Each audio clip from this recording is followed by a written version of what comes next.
2 दिन में पहाड़ नहीं तोड़ना है। पहाड़ तोड़ रहे हैं, टाइम लगेगा, 2 साल लगेंगे, 3 साल लगेंगे, 4 साल लगेंगे, आराम आराम से तोड़ेंगे।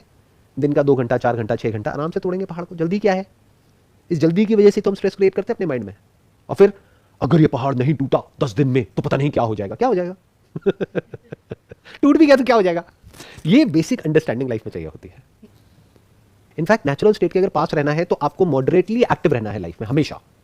अभी मॉडरेट एक्शन क्या होता है? आप मॉडरेटली एक्टिव हो लाइफ में। अब मॉडरेटली एक्टिव कैसे होते हैं? जब लाइफ में एक रियलिस्टिक गोल होता है और रियलिस्टिकली हम उसकी तरफ एक्ट कर रहे होते हैं। ना तो जरूरत से ज्यादा एक्साइटेड है, ना बहुत परेशान है। ये दोनों ही अननेचुरल स्टेट है।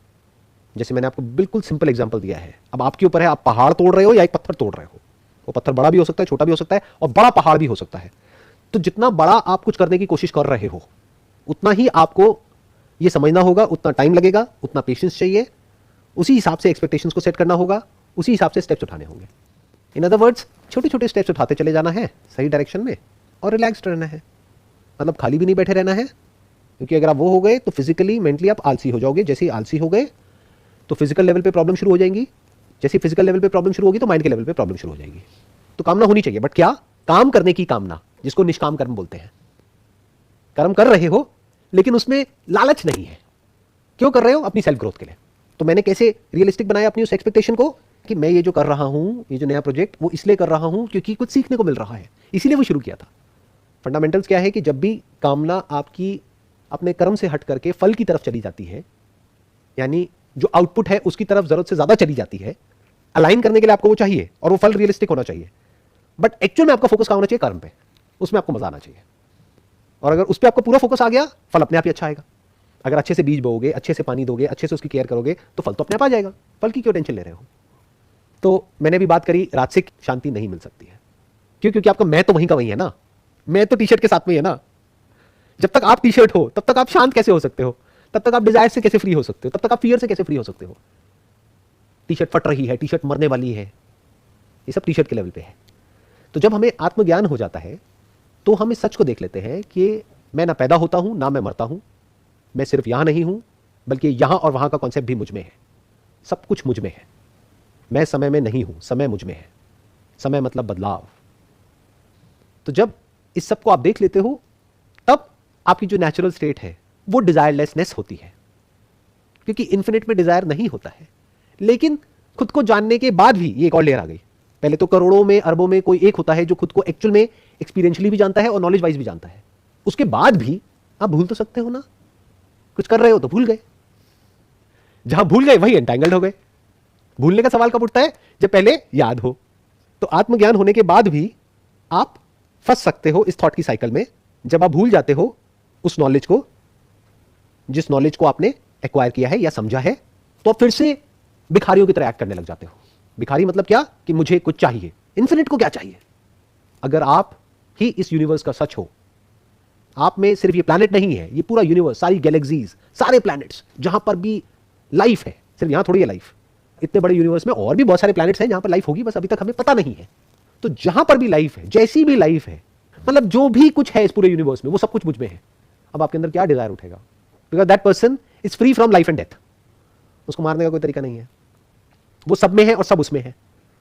तब उसे किसी से जुड़ना नहीं है, वो सबसे जुड़ा पड़ा है बिना कुछ करे। This is the beauty of atmagyan. Sound of silence is the experience of the self.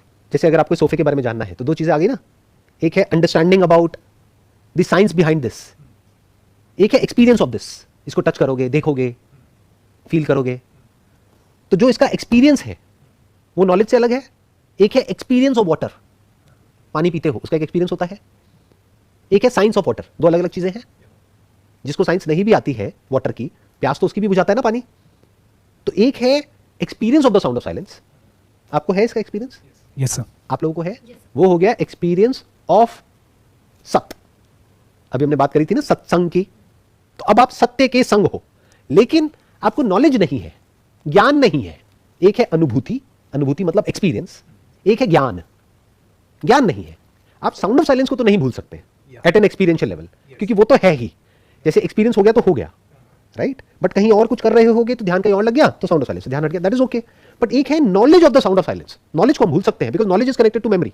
अब मेमोरी में कुछ और चीज को आपने इंपॉर्टेंस दे दी because of your past conditioning, जैसे बचपन से ही आपके माइंड में गोल्ड को लेकर के, सोने को लेकर के एक बहुत अट्रैक्शन है, तो इस ज्ञान के बाद भी, इस एक्सपीरियंस के बाद भी, ये समझने के बाद भी कि आप क्या हो, अभी भी आप गोल्ड के पीछे पागल हो या अट्रैक्टेड हो।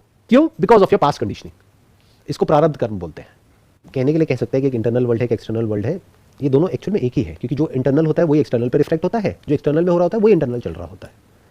तो एक्सटर्नल वर्ल्ड को संभालना बहुत आसान है। क्यों? क्योंकि आपको क्या चाहिए? रोटी, कपड़ा, मकान। अब बढ़िया आप लोगों ने कपड़े पहने हुए हैं, रोटी है, कपड़ा है, मकान है, और एक्सटर्नल वर्ल्ड में से ज्यादा क्या है? और कुछ है ही नहीं, बाकी तो सब खाली है। करते रहो जो मर्जी। सेल्फ की पढ़ाई करने से आपको एक्चुअल में एक्सटर्नल वर्ल्ड में कोई खास बेनिफिट नहीं होने वाला है। बस एक बेनिफिट होगा कि आपको समझ आ जाएगा कहां रुकना है। इंसान को ये नहीं पता कि रुकना कहां है। यही इंसान की प्रॉब्लम है। आपके पास में जरूरत से ज्यादा होगा तो आपको शेयर करने में भी दिक्कत नहीं होगी। पैसे को लेकर के जो इतना भयानक अटैचमेंट है हमारे अंदर, बाहर से दिखाते कुछ है, अंदर से कुछ और है, वो पूरी तरह से खत्म हो जाएगा। दुनिया में दिखावा, शो ऑफ, स्टाइल मारना कि ये वो, अब्रॉड और इंडिया और ये सब बकवास खत्म हो जाती है। अब्रॉड क्या है और इंडिया क्या है?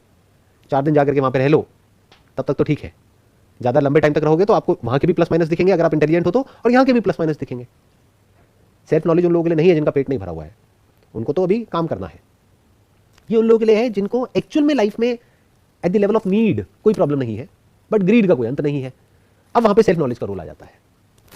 तो अगर आप कहते हो मेरी लाइफ में फाइनेंशियली कोई दिक्कत नहीं है कोई दिक्कत नहीं है, नहीं है, तो ये स्टेट आइडल स्टेट है खुद को जानने के लिए।